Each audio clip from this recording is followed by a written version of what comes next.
pèlerins qui, au cours des dernières décennies, sont venus en Terre Sainte pour parcourir les lieux où Jésus-Christ a vécu les mystères de sa vie terrestre, ont la grâce de pouvoir les toucher du doigt, de pouvoir les célébrer dans les lieux mêmes où Jésus les a vécus. Un pèlerinage traditionnel part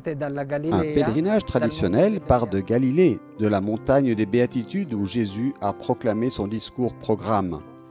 Dans le sanctuaire des Béatitudes, les pèlerins peuvent facilement écouter l'annonce de l'Évangile, puis descendre dans le sanctuaire de Tabga, plonger leurs pieds dans le lac de Tibériade, et vivre là le moment où le Christ ressuscité rencontre à nouveau ses disciples et confie à Pierre le ministère de paître les brebis de son Église. Incontra nuovamente i suoi discepoli e assegna a Pietro il ministero di pascere la sua Chiesa.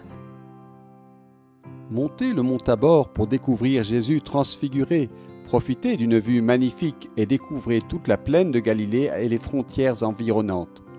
Visitez Cana où vous pourrez renouveler vos vœux de mariage. Ici, Jésus sanctifie le mariage chrétien avec ce premier miracle qui a transformé l'eau en vin. Les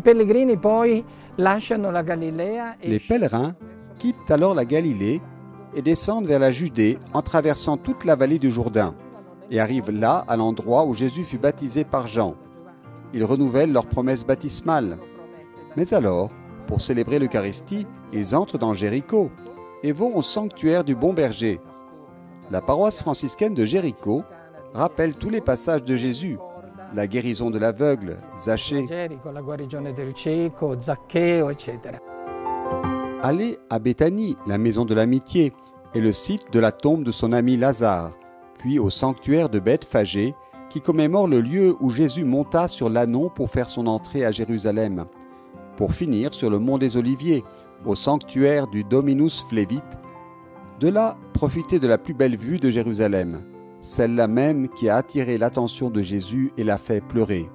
Ma un pianto ben più amaro attende Gesù a poche centinaia di metri. Mais des pleurs plus amères attendent Jésus à quelques centaines de mètres plus bas, dans le sanctuaire de Gethsémani, qui comprend à la fois le jardin de Gethsémani, où Jésus s'est retiré pour prier avec Pierre, Jacques, Jean, les mêmes qui l'accompagnaient sur la montagne de la Transfiguration, et le rocher sur lequel seul il va pleurer des larmes de sang et s'abandonner à la volonté de son Père, au baiser du traître et à la volonté des hommes qui l'amèneront le lendemain à la flagellation et le chargeront de la croix.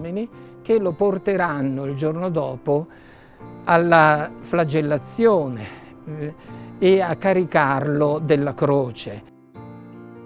On se souvient de la flagellation et du moment où Jésus sera chargé de la croix dans deux sanctuaires distincts, à partir desquels le pèlerin peut partir et suivre le chemin de croix parcouru par Jésus, et arriver à la chapelle du Calvaire où Jésus a accompli la rédemption de l'homme.